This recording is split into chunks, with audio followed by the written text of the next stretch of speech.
This is the world top news program, Issue and People.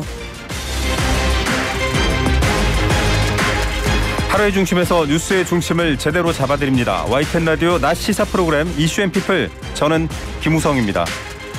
편법과 불법, 둘 다 법이라는 글자가 있지만 뜻은 다르죠. 하지만 국민들은 같은 느낌으로 받아들입니다. 오늘부터 3일간 인사청문회가 집중돼 있습니다. 새 정부를 이끌어갈 총리, 장관 후보자 검증에서 편법, 불법 이야기들 많이 나오고 있습니다. 런치가 75,000원이고요. 예. 저녁은 16만 원인데 16만 원이면 1인당이요. 인원을 최대 2테이블까지밖에 받지 않습니다. 예? 최대 8명 하루 저녁에 이상은 식사가 안 되고 예약을 해야 되는 고급 식당인데 이 식당에서 14명 간다면 한 적이 있느냐 저희가 이제 물었었거든요. 예. 그랬더니 그렇게 인원을 받을 수도 없고 또 한 가지 문제는 그 기간이 코로나 방역 수칙에 적용되는 데입니다. 네, 오늘 아침 YTN 라디오 뉴스킹에서 한겨레 김한 기자의 원희룡 장관 후보자에 대한 의혹 제기였습니다. 그 외에도 대장동 1타 강사를 자임했던 원희룡 후보자, 대장동과 유사한 개발 사업 이슈도 해명해야 할 사안으로 지적됐습니다. 이우영 아나운서와 함께 정리해드리겠습니다. 국민의힘과 국민의당은 제20대 대통령 선거에서 선언했던 단일화 정신에 의거하여 더 좋은 대한민국을 만들고 공동성 정부의 초석을 놓는 탄생을 위해 다음과 같이 합당 합의를 선언한다. 네, 지난 4월 18일 국민의당과 국민의힘 합당 선언, 안철수 위원장의 목소리였습니다. 오늘 중앙선관위에 합당 신고를 하는데요. 대통령 선거와 단일화, 인수위, 검찰 수사권 분리 등의 이슈에서 두 당은 이름은 비슷하지만 간격은 미묘하게 벌어져 있기도 했습니다. 제명을 요구했지만 합당된 국민의힘 소속이 된 권은희 의원, 잠시 후 연결해서 이야기 들어보겠습니다. 또 오늘은 두 언론학자와 함께 여론과 언론이 어떻게 이슈를 비추고 있는지 살펴보는 아젠다 대 프레임 시간도 준비되어 있습니다. 오늘도 땀 흘려 일하는 모든 분들을 위해 이슈 앤 피플도 땀 흘려 질문하겠습니다.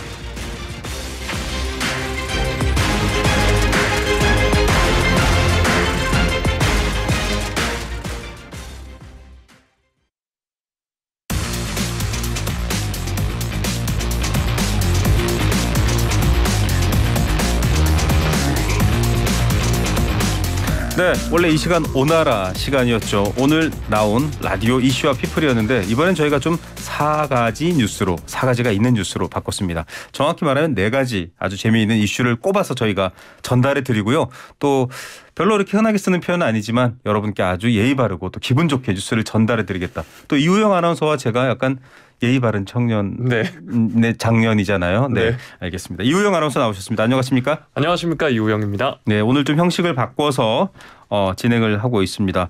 자, 4가지인데 오늘 일단은 지방선거 얘기부터 먼저 여쭤봐야 될 것 같아요. 네, 어제 민주당이 이춘희현 시장을 세종시장 후보로 확정하면서 전국 17개 광역단체장 후보 선출을 마무리했고요. 이로써 민주당과 국민의힘의 대진표 완성이 됐습니다.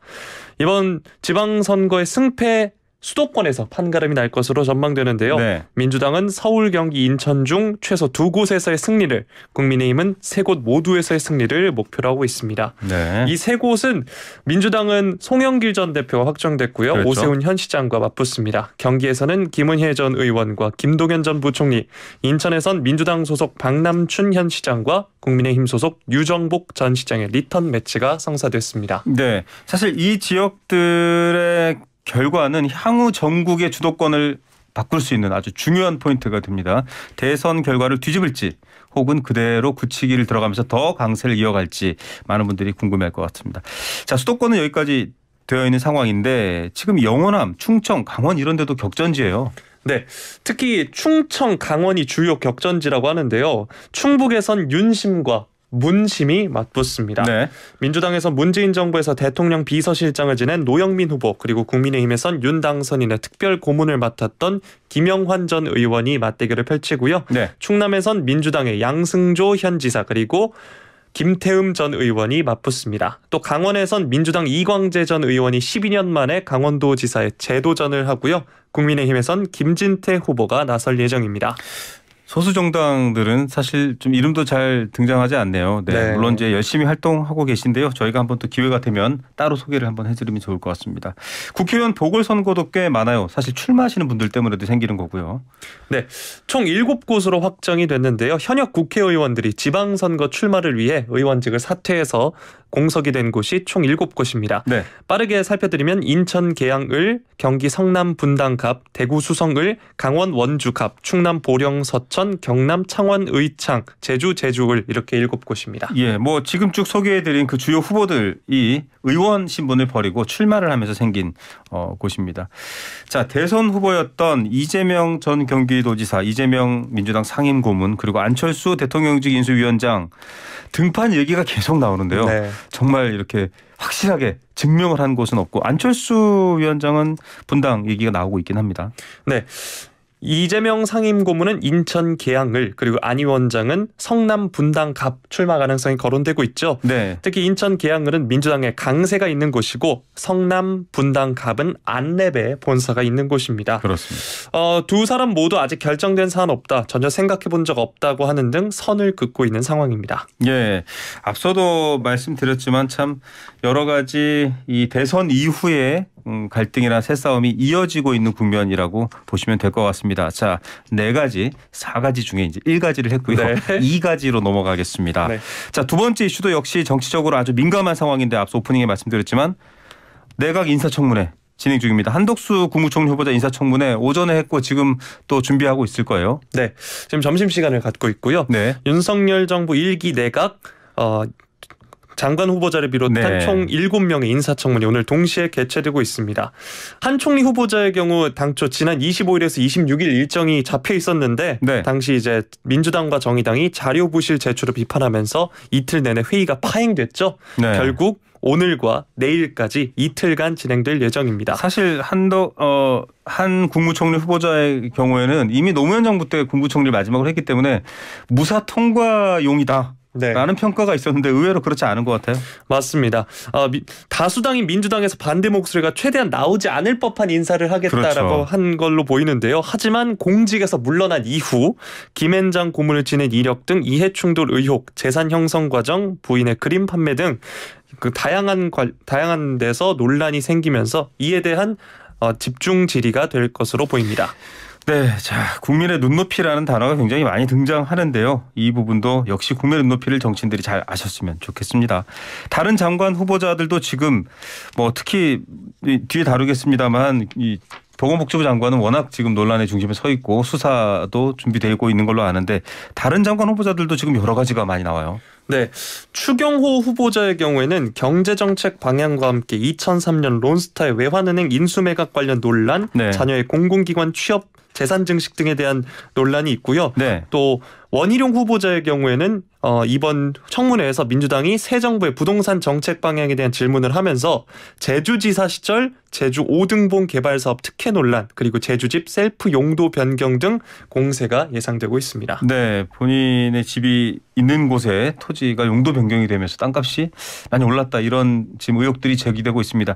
아마 청문회 때 좀 소상하게 밝혀서 오해라면 오해를 푸시고 오해가 아니라면 또 국민들의 질타를 받아야 될 상황인 것 같습니다. 박진 외교부 후보자도 자꾸 구설에 많이 올랐죠. 네, 윤석열 정부의 외교 정책 방향을 잡아야 되는 외교부 장관 후보인데요. 아들이 캐나다 소재 도박 관련 회사의 설립자와 이사를 맡은 것으로 밝혀진 것에 대해서 질의가 집중될 것으로 예상됩니다. 네, 게다가 푸틴 대통령 당선 축하합니다. YTN 돌발 영상에 나왔는데 많은 또 논란이 되고 있습니다. 자, 원희룡 후보자 같은 경우에는 앞서 저희가 오프닝에 들렸었지만 대장동 얘기를 많이 하셨던 분이에요. 선거 기간에. 그런데 본인이 좀 비슷한 논란에 휩싸여 있네요. 네, 맞습니다. 논란이 굉장히 많은데요. 간략하게 소개를 해드리자면 5등봉 이 공원 사업 참여 업체 일감 몰아주기 의혹이 있습니다. 네. 5등봉 공원 사업에 참여한 모 건설업자의 업체가 큰 업체가 아니랍니다. 근데 네. 원희룡 후보가 제주지사 시절에 사업을 많이 따내기도 했고 또 5등봉 공원 사업에다 참여를 했는데 하필 이 건설업자가 원 후보의 옆집을 살았다는 점이 의혹을 낳고 있습니다. 옆집이요? 네. 좀 방어하기가 어려울 수도 있겠습니다만 아무튼 기다려보겠습니다. 그리고 앞서 음식점 얘기도 나왔지만 법인카드도 역시 똑같이 이재명 당시 후보를 공격하던 요소였는데 또 불거져 나왔네요. 네, 제주도 내 특정 고급 음식점에서 최대 18명과 간담회를 했다면서 업무 추진비 사용 내역을 적어냈는데요. 네. 제출한 내역에 따르면 인당 4만 원이 안 되는 돈으로 식사를 했다는 건데 문제는 이 식당이 1인분에 점심은 7만 원. 7만 5천 원, 저녁은 16만 원이라고 합니다. 어떤 맛일지 궁금하네요. 네. 자, 국민들의 눈높이 얘기를 안 할 수가 없습니다. 자꾸 나옵니다. 네. 자, 2가지 여기서 마무리하고 3가지 세 번째로 넘어가 보겠습니다. 실외 마스크 오늘부터 안 쓰죠? 네, 맞습니다. 저도 오늘 아침에 출근 전에 운동하러 갈 때 마스크를 안 쓰고 한번 가봤거든요. 어색하지 않던가요? 일단 저 말고는 네. 모두가 다 쓰고 계셨습니다. 네. 많이 어색하더라고요. 네, SNS를 그렇죠. 보니까 제 친구들도 네. 나만 마스크 안 끼고 있다. 네. 라면서 이런 글도 올라봤고요. 이게 의무는 아니긴 한데 어쨌든 또 실내에서 마스크 착용은 계속됩니다. 아, 네, 그렇군요. 네, 대중교통 특히 타실 때, 그러니까 대중교통까지 걸어가실 땐 마스크를 벗으시고 네. 대중교통을 탈 땐 또 다시 쓰셔야 되는 거 알아두셔야 됩니다. 네, 자, 마스크 효과가 또 있어요. 마스크를 쓰면 조금은 뭐랄까요? 네. 효과가 있어서 지금 마스크를 벗기도 쉽지 않을 것 같다라는 생각이 들고요. 야외에도 그렇고 실내에도 지금 착용하는데 사실 해외에서도 점점 코로나 환자가 줄었다가 다시 느는 사례가 있기 때문에 긴장의 그 고삐는 놓치지 않아야 될 것 같다는 생각이 듭니다. 자, 오늘 원래 저희가 4가지, 네. 4가지의 이슈를 전달해 드리는 시간인데 네. 시간 관계상 오늘은 3가지만 하고요. 네, 다음 저는 이제 4가지 없는 아나운서가 되는 거네요. 네. 4가지. 네. 네. 저희가 다음 주에는 4가지 꽉꽉 채워서 4가지가 있도록 정말 여러분들께 좋은 뉴스 전달해 드리도록 하겠습니다. 발음에 주의하셔야 하고요. 네. 4가지로 그렇습니다. 표현하겠습니다. 자, 네. 자, 오늘 소식 여기까지 듣도록 하겠습니다. 감사합니다. 감사합니다. 이우영 아나운서였습니다.